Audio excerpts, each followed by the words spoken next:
Hi everyone, this is my pool plan video in DFFOO global version of the game, featuring the upcoming arc where Machina will be a synergy character.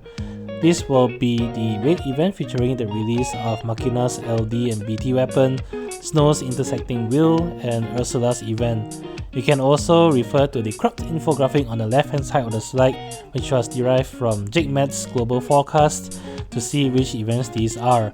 I'll also be including a link in the video description to the full global forecast, so do check it out if you're interested in that. So before starting, just some quick disclaimers about the purpose of the video. I'm really just sharing my thought process and decisions on whether or not I'm pulling for the next few events coming up in the game. This may or may not be ideal for everyone because everyone is a little bit different in terms of resources and what sort of gaps you need to fill in your roster. Of course, there's also multiple approaches in playing the game, and depending on your playstyle and preferences, you may or may not want to pull for certain characters, and you may want to prioritize some characters over others. Everyone is always a little bit different here, and I'm always highly recommending that everyone should do their research before deciding to pull, so that you can make an informed decision whether or not the character is best suited for you.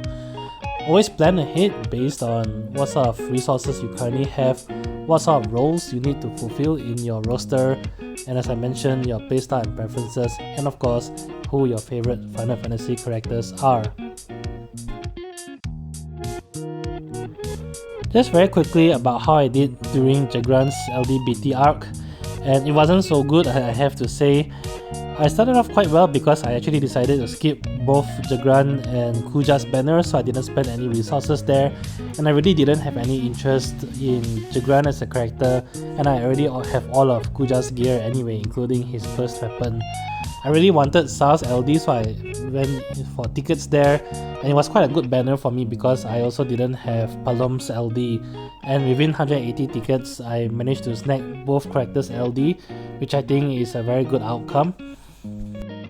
But my luck was horrible in Friend's banner.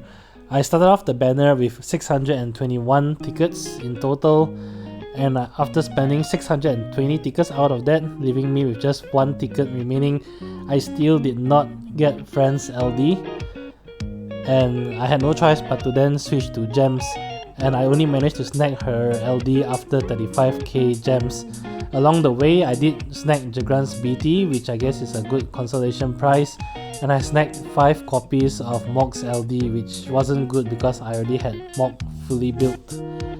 So starting off in Machina's arc, I now have virtually no tickets left, and I'll have to dip into my gem resource to pull.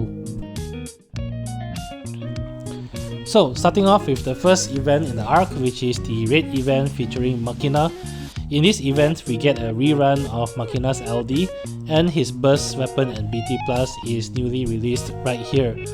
Machina is really the first character in the next level of power creep, and with that regards, he is very strong in terms of DPS. However, one disclaimer though is that his DPS is very reliant on him having his burst weapon, and ideally you would actually want to sink in 3 BT ingots to fully green him for him to be at his best. If you do decide to invest in Machina, know that while his burst aura is active, he gets a modified HP attack.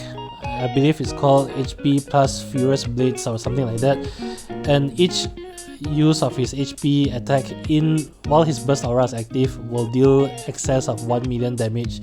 So especially if you go BT plus first, get access to his aura, and then go into burst mode after that, you can just HP attack 6 to 7 times in a row, which deals tremendous amount of damage, not even counting any off-turn damage. Now on his banner, we also have Pain's LD newly released as well, and Pain's LD significantly changes her kit. She does also get a rework as well, which sort of bumps up her damage to the current meta. And the interesting thing about her LD is that it makes Pain into a very versatile utility character, and that will depend on which party position you actually slot her in. So if she's on the left hand side of the party, her role is mainly as a buffer, and she actually boosts the party, I believe, brave and HP damage. If she's on the right hand side, she actually acts as a debuffer on the bosses, and if she's in the middle, she actually gets sort of the best of both worlds. She does provide party buffs and she can debuff the enemies, but with sort of middling potencies on both. The second banner features the rerun of Waka's LD, which is not very interesting, and Shantoto will also get a rerun of her LDBT with the release of her BT+. And I must say, looking at what her BT+ offers, she is rather lackluster. If you are gonna spend 3 BT ingots on a character, given that BT ingots are extremely rare at this point in the game, you probably want to use your BT ingots on another BT character other than Shantoto. If I remember correctly, I believe her BT Plus provides a little bit more brave damage overflow in the BT aura, as well as Dark Enchant on the party, which isn't really a lot considering that you have to actually spend 3 BT ingots for Shantoto. So my plan for this banner is to actually skip both banners. I don't have a lot of interest in Pain as a varied utility character because I feel that I'm quite comfortable in the amount of supports I have in my roster, both in terms of party, support and enemy debuffers, so I don't see a big need for Pain. I would have pulled on this banner if I liked Machina's gear, but coming into this event I have all of Machina's gear except of course his burst weapon, but I can always snag that on one of the other banners. And coming to Shantoto, I really have no interest in her, so that's also a skip for me. The second event on this arc is Snow's Intersecting Wheel, featuring the release of Snow's LD weapon and a rerun of Lion's LD. Snow does also get a rework, improving his S1, S2, it provides additional hits, and it sort of just bumps up the skill's damage a little bit more closer to the current meta. His LD is quite interesting in the sense that it provides him a new framed buff that actually allows him to trigger an extra attack at the start of each of his turn. The buff also provides the rest of your party with HP regen and brave and HP damage reductions, which at least helps him to reduce AoE type damage coming to the party.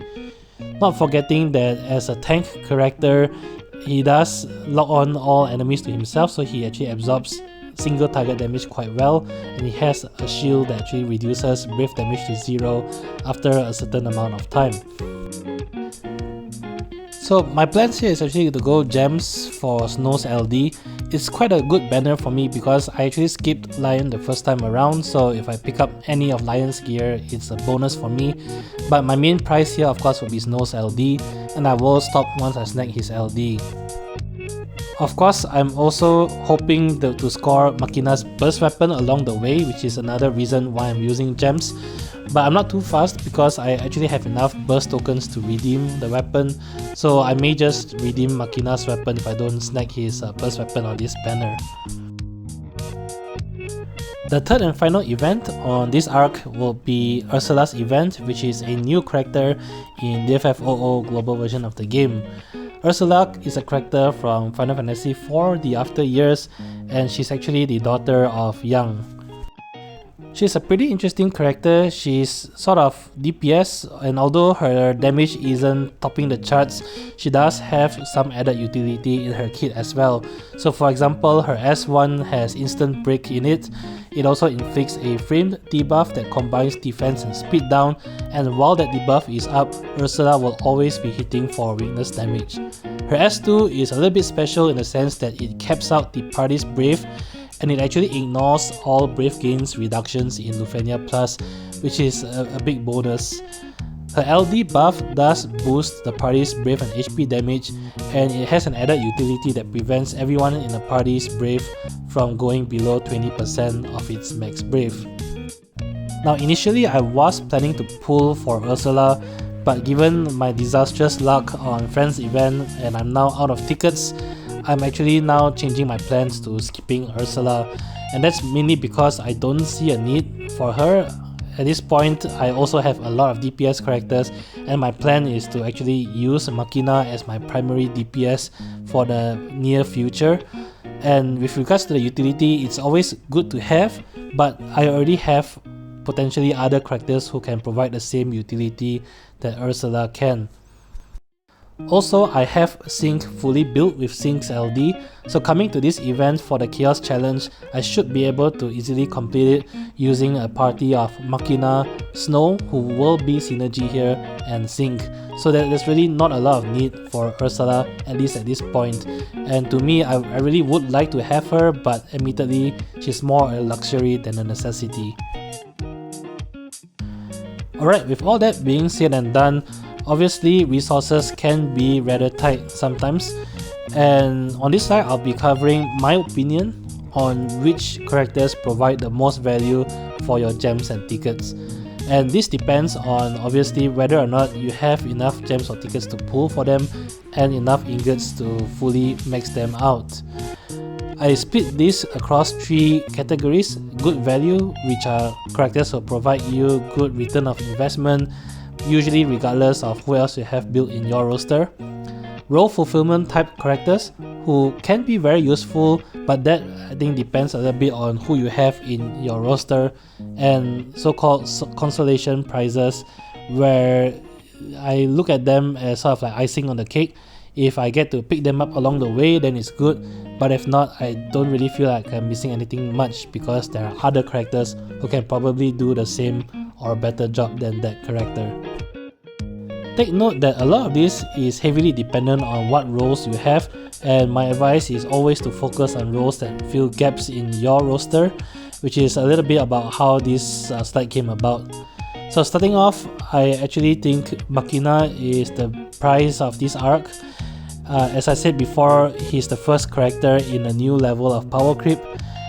He's not really mandatory because after this we also have Noel and Locke, who are also great DPS characters, and really between the 3, I think having just one out of the 3 is plenty, and which of the 3 you want is really a matter of personal preference. And for me, I like Machina, and it's a bonus that he's the first out of the 3, so I get to use him earlier, so for that reason I'll be aiming for him.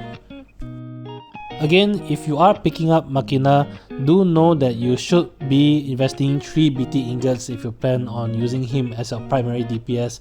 Otherwise, if you don't have enough BT ingots or you don't want to spend the BT ingots, I would actually recommend to skip Machina, because without his burst aura up, his DPS value actually plummets down quite a lot. Next up in the role fulfillment category, I place all 3 characters here: Snow, Pain and Ursula. Snow is actually a very good tank, and with his LD weapon it actually at least bumps up his damage a little bit more to the current meta, and he does do an additional attack at the start of each of his turns. Overall, he would be in a good value bucket if not for the other tank character, which is Oren. And I've really liked Oren, I've used him quite a lot, and I feel that if you have Oren, you should be able to get by pretty comfortably without Snow. That being said, if you did not pull for Oren or you missed him and you don't have a tank character, Snow is actually a fantastic pickup, and his value actually skyrockets up if you don't have a tank currently in your roster. For newer players, Pain might actually be a good pickup as well, in the sense that she actually can fit the role of either a party support or an enemy debuffer. And if you're starting out and you don't have a lot of characters who can do any of these roles, then you should probably consider Pain. I put her in the second category mainly because we've actually just come past an era where we've picked up quite a lot of strong support characters. We have Lena, we have Maria, we have Sas, we have Selfie, and all of these characters are fantastic supports. And really considering that you can only fit in 3 characters in your party at any one time, I believe just having those supports is plenty enough, and you may not need Pain if you have any or all of those supports. Ursula, I think, feels the same boat as Pain in this arc. As a DPS character with a little bit of utility thrown into her kit, she feels a little bit lackluster to me. It's not really her fault, she's actually decent as a character, it's just really the timing of her release. Since this is really the start of a new power creep in the game, where we will be getting quite a lot of DPS characters who can do 1 million or more damage per turn, why not just bring one of those characters instead of Ursula? So there's really not a lot of reason why you want to pick Ursula. That being said, she's not a consolation prize because she does have the utility in her kit, and depending on the fight and of course depending on who you have built in your roster, having her utility may come in handy. Lastly really is Shantoto, and I think here is a no-brainer for me. I think Shantoto is really a consolation prize. She should not be the focus for your gems and tickets and ingots, because there are quite a lot of other characters who would be more deserving, especially since that as a BT character, you really need to consider investing BT ingots for her if you want to use her a lot. And really the question is why, why when BT ingots are exceedingly rare and there's quite a lot of top tier DPS characters that can probably do better than Shantoto with those ingots. So that's the end of this pool plan video. In summary, I will be skipping Machina and Shantoto banners, especially because I already have Machina's gear up to his LD. I will be using gems, aiming primarily for Snow's LD and praying to RNGesus that I score Machina's burst weapon along the way. I will probably skip Ursula given my horrendous ticket luck lately, and I really want to try to build back my ticket resource. Unless maybe if I got very lucky with Snow and I snag his LD within 1 or 2 multis, I may then just shift my gems onto Ursula's banner until I score her gear plus minus Machina's burst weapon. Either way, I plan to be using Machina quite a lot, so if I don't get his burst weapon at the end of the arc, I will probably be using my burst tokens to redeem his burst weapon. Of course, I'll also be very interested in hearing what your pool plans are, so please feel free to share them in the video description. As always, I hope the video has been useful, and if you do enjoy the content, please leave a like, comment or subscribe. It really helps a lot. Till then, I'll see you guys in the next video. Bye!